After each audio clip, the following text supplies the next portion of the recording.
Chapter 15. Ruby changed the subject. Why do you always wear the same clothes, Dove? Don't you have any others? She made a shield with her hands and looked through the window walls of the greenhouse, but saw nothing unusual in the moonlight chicken yard. Dove was already in the middle of an examination. I've got lots. They're all the same. I had my mama buy me 6 shirts, 6 pants, all alike, and of course the socks come in the pack of 6, just alike. And then I always wear my hat and boots. I like these clothes. They're good for anthropology work. They're field clothes. Then they're uniforms like the army or a garage mechanic. Ruby's stomach growled, and she squatted under the counter to find her moon pies. Did you eat tonight? Dove nodded. That's why I was late. I ate with your aunt. Miss Mattie? Yep. She and me and Aunt Tot and Uncle Tatter over for dinner after Melba got cleaned up. What are you doing? Ruby shoved aside a bag of lime and searched underneath the counter. I bet the whole town was at Melba's house. There was a reporter there, too. She was real old and wrinkly and powdery. Miss Mattie said she lives next door to Miss Ula and has no sense. She said don't talk to her, whatever you do. So I didn't. But I took lots of notes. It's a stroke of luck to be ready with your equipment when there's a real-life tragedy. So you can get all the interviews firsthand, especially when people will talk and tell you about it. I wanted to snap a picture of Melba to compare to the ones I took of her yesterday, but I didn't think she'd let me. It was just a bucket of paint. Well, it's some powerful paint. Melba's head is stained blue, bright blue, in splotches like patchwork.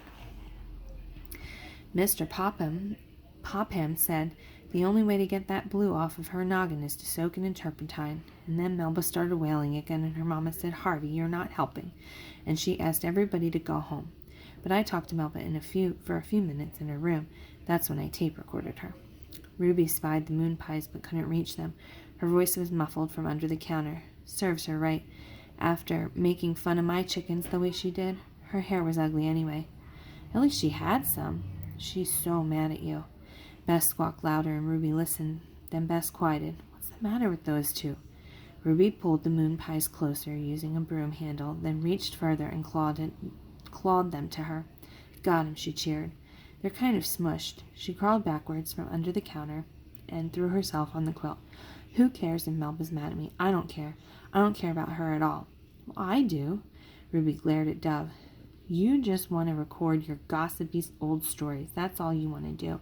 You're just as nosy as Miss Phoebe and her column. Dove's face colored as she picked at some straw in her sock. Ruby sighed. Sorry, really, she handed Dove a move pie, keeping the smushed one for herself, hoping Dove would notice. Dove took it but didn't say anything about getting the best one.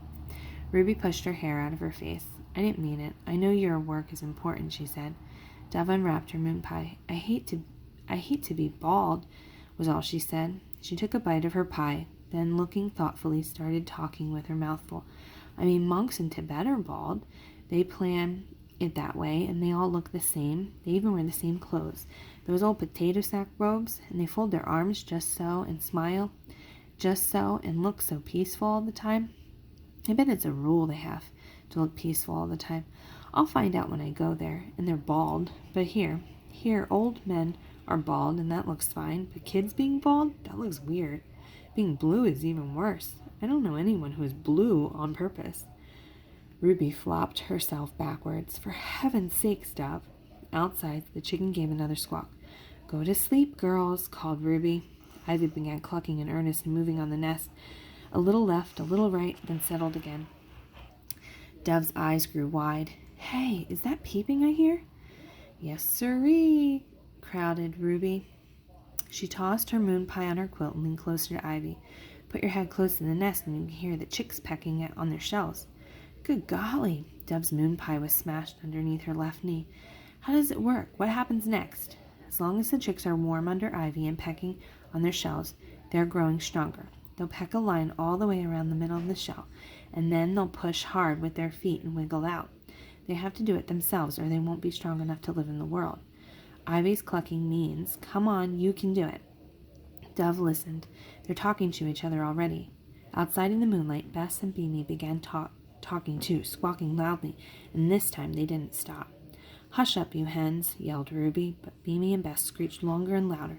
Suddenly, Ruby knew something was terribly wrong.